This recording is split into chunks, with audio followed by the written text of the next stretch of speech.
Hello guys, welcome back to my YouTube channel. So here I have come up with another video. In this video, I'm going to discuss about the difference between bagging and boosting.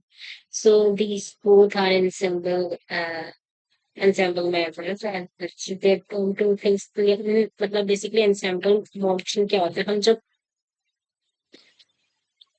एक या एक से ज्यादा models को combine करके अपना model बनाते हैं तो उसको हम एंसेंबल एल्गोरिथम्स कहते हैं। ठीक है, एंसेंबल एल्गोरिथम्स में क्या होता है, एंसेंबल एल्गोरिथम्स से मेरी दो टाइप के एल्गोरिथम्स आते हैं। ठीक है,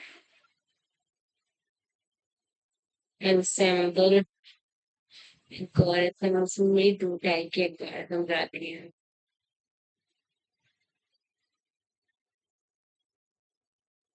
एक तो आती है मेरी बैगिंग। ठीक है, बैगिंग में मेरा क्या आता है, रैंडम फॉरेस्ट।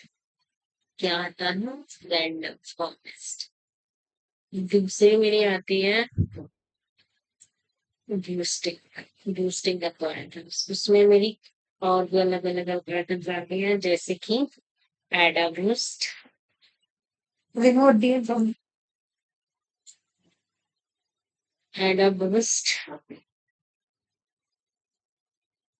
एडा boost. Second is gradient boost, gradient boosting. And third is XGBoost. And fourth is caps. उनको हम बाद में पढ़ेंगे, पहले हम मेन डिफरेंस पढ़ लेंगे बैगिंग और बूस्टिंग का। ठीक है, बैगिंग में क्या होता है बेसिकली, बैगिंग में मैंने आपको बताया रैंडम फॉरेस्ट आता है। तो रैंडम फॉरेस्ट किस तरीके से वर्क करता है और बैगिंग टेक्निक को हम यूज ही क्यों करते हैं रैंडम फॉरेस्ट में। कि मैं अलग से वीडियो बनाऊंगी, पर थोड़ा सा मैं आपको आइडिया बता देती हूँ, या हो सकता है आपको पता हो। रैंडम फॉरेस्ट में हमारे बहुत सारे डिसीजन ट्रीज यूज होते हैं। ये आइडिया होगा अगर आपने थोड़ा भी मशीन लर्निंग पे काम किया है। तो द थिंग इज, जब इसमें डिसीजन ट्री ही यूज होते हैं तो हम डिसीजन ट्री एल्गोरिथम से ही अपना काम कर लिया करें, अपने आप को प्रिडिक्ट कर लिया करें। हमने ये सारे डिसीजन ट्री को कंबाइन करके एक नई एल्गोरिथम रैंडम फॉरेस्ट जो कि बैगिंग एल्गोरिथम है वो बनाई ही। सो अब हम इस पे डिस्कशंस करेंगे इसी पॉइंट पे। Let me first arrange this.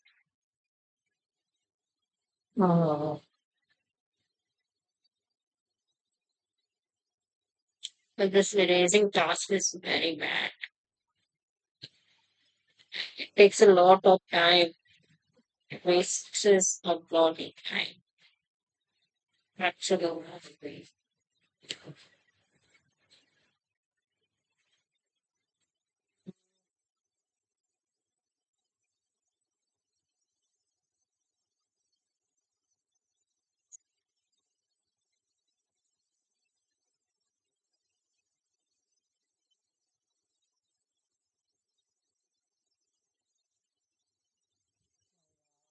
सो हाँ, अभी मैंने एक पॉइंट बताया कि हम बहुत सारे डिसीजन ट्री को कंबाइन करके रैंडम फॉरेस्ट करते हैं, तो हम डिसीजन ट्री की कोई यूज करना, because the main reason is decision tree में बस इतना ध्यान रखो कि हाई चांस, अगर आपसे कोई ये पूछे कि सिर्फ डिसीजन ट्री के से रैंडम हमें बना ही क्यों, बिकॉज डिसीजन ट्री का बहुत बड़ा ड्रॉबैक है।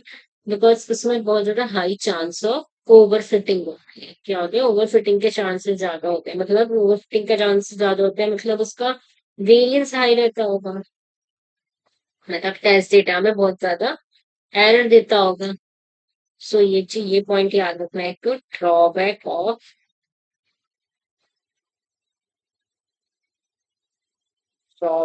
Decision tree.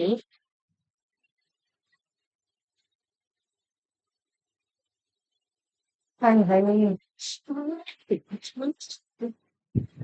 जा रही हूँ।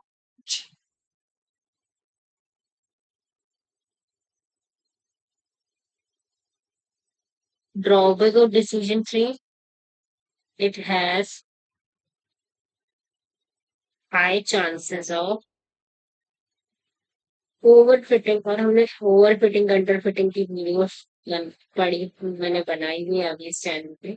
ओवर फिटिंग का के बारे में हमने पूरा डिस्कशन किया था खुल के। ओवर फिटिंग क्या होता है? ओवर फिटिंग में मेरा वेरियंस आई होता है। वेरियंस आई होता है मतलब टेस्ट डेटा का एरर है। ये जब भी हम बायस की बात करें तो ट्रेनिंग डेटा, और वेरियंस की बात करें तो टेस्ट डेटा का एरर है, होता है। ठीक है। और सेकेंड थिंग इज, और बैगिंग टेक्निक क्या करती है हमें? Bagging technique will help in reducing this variance. Got it? Bagging will help in reducing this variance. मतलब बहुत सारे हम बैगिंग टेक्निक की हेल्प से, बैगिंग टेक्निक तो इसीलिए बैगिंग टेक्निक जो कि रैंडम फॉरेस्ट होती है वो पिक्चर में आई। Bagging will help in reducing the variance, help in reducing the variance. It think अब काफी हद तक आप लोग को समझ आ गया होगा bagging or boosting the concept. So let me go to bagging the concept. Let me just, you can take the screenshot of this if you want. I'll just erase this all thing.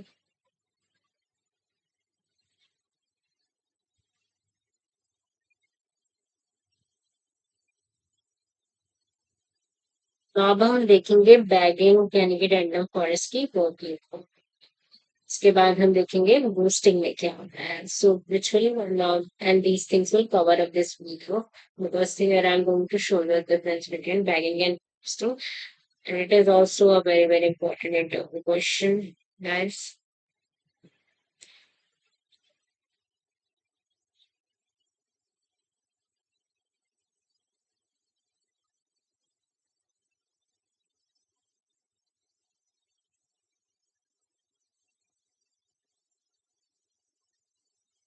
For example, हमारा जो है ना यहाँ पर मेरा मेरा data set है, ठीक है। तो बैगिंग में क्या करते हैं हम, जैसे कि डेटा सेट को डिवाइड कर देते हैं। फॉर एग्जाम्पल ये मेरा डेटा सेट है, जैसे मेरी टी नंबर ऑफ पीपल्स, तो हम इसको डिवाइड कर देंगे। ठीक है, तो मान लो हमने मैंने बोला ना बहुत सारे बैग, अब ये नहीं कि सिर्फ डिसीजन ट्री ही यूज होते, बहुत सारे मॉडल। जैसे ये M1 एक मॉडल है, ठीक है, हमने यहाँ पे लिया M2 एक मॉडल लिया, ठीक है, यहाँ पे हमने M3 एक मॉडल लिया, एंड सो ऑन, ऐसे करते करते हम MN तक के मॉडल पर चले गए। ठीक है। वाह, एक बात याद रखने की है कि इसमें मान लो D डैश रोज गई, इसमें D डबल डैश रोज गई, इसमें D ट्रिपल डैश रोज गई, इसमें D फोर डैश रोज गई। ठीक है। तो इस हिसाब से अब ये मॉडल्स जो है मेरे कुछ हो सकते हैं, उनमें से डिसीजन ट्री और भी बहुत सारे हो सकते हैं। ठीक है। अब मैंने बोला था कि जैसे रैंडम फॉरेस्ट में भी, रिग्रेशन में भी होते हैं, और क्लासिफिकेशन में भी। So, अब क्या होता है, बेसिकली हमने बोला कि वैल्यू टेक्निक हम यूज करते हैं हम अपने वेरिएंस को कम करने के लिए। तो इस तरीके से जब हम अपने डेटा को, अपनी रोज को ऐसे डिवाइड कर देते हैं ना, अलग अलग मॉडल्स से भेज देते हैं, तो इस तरीके से मेरा क्या होता है, बेसिकली वेरिएंस। अब अगर रिग्रेशन के केस में क्या होगा, इससे कुछ आउटपुट, इससे हमेशा मतलब चाहे रिग्रेशन के केस में क्लासिफिकेशन को तो हर मॉडल से कुछ आउटपुट आएगा। सो इन केस ऑफ रिग्रेशन ये बात ध्यान रखने की है, in case of regression we will take average of average or we will calculate the mean of for of all methods, मतलब जितने मॉडल्स आपका आएगा सबका मीन निकाल देंगे। And in case of classification what will do, in case of classification हम voting classifier का method है वो यूज करते हैं ना। इन केस ऑफ क्लासिफिकेशन मतलब फॉर एग्जाम्पल इस वाले से वन आया, इस वाले से वन आया, इस वाले से वन आया, इस वाले से एक ही से जीरो आया, तो मतलब 1 ज़्यादा आया है तो फाइनल आउटपुट मेरा 1 है। इस एप्लीकेशन के केस में फाइनल आउटपुट एवरेज करके निकलता है और क्लासिफिकेशन के केस में फाइनल आउटपुट जो है मेरा वोटिंग एल्गोरिथम के थ्रू निकलता है। राइट? यूजिंग वोटिंग क्लासिफायर के थ्रू निकलता है। और एक और बात ध्यान रखने की है, ये जितनी भी रोज होंगी D dash D double dash, ये नहीं कि सारी रोज ही एक में करती है, ऐसे नहीं कर सकते, सबको डिवाइड करना है। This like this D dash D double dash D triple dash and this all D four dash, ये सब मेरी डी से कम होनी चाहिए ही चाहिए। ठीक है, एक तो ये वाला। This is the bagging algorithm, you can take the screenshot if you want. So यही है मेरा बैगिंग एल्गोरिथम। बैगिंग में बेसिकली हम जितनी भी रोज होते हैं उसे अलग अलग ऑर्डर से ट्रीट देते हैं, उनसे आउटपुट निकलता है। डिग्रेशन के केस में आउटपुट का एवरेज निकलता है और क्लासिफिकेशन के केस में वो वोटिंग क्लासिफायर से आउटपुट डिसाइड करते हैं। और ये जो नंबर ऑफ रोज होती है हमेशा कम होनी चाहिए टोटल रोज से। इस तरीके से बैगिंग एल्गोरिथम हो गई मेरी। अब हम आएंगे बूस्टिंग से। ठीक है, now will come to train algorithm. Banging को हमारा कवर हो गया। Now we'll come to next. So let me just first erase all this.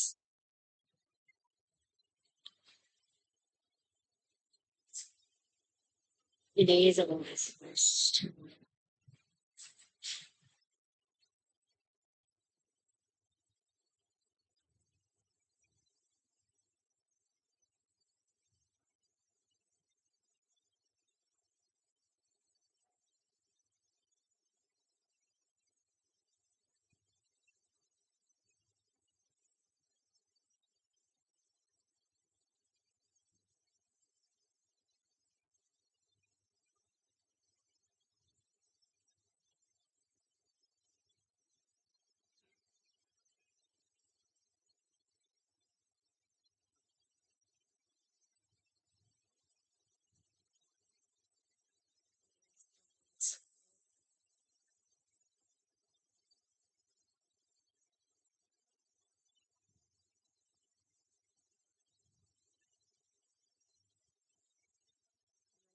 Pick up the pen. Now हम क्या करेंगे?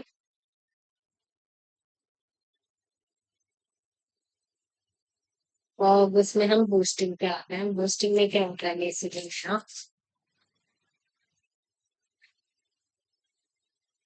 बूस्टिंग में हम ट्रेनिंग डेटा को, बूस्टिंग में मेरा कुछ इस तरीके से होता है। पहले M1 M2 M3 M and so on up to MN and so on up to will go up to MN।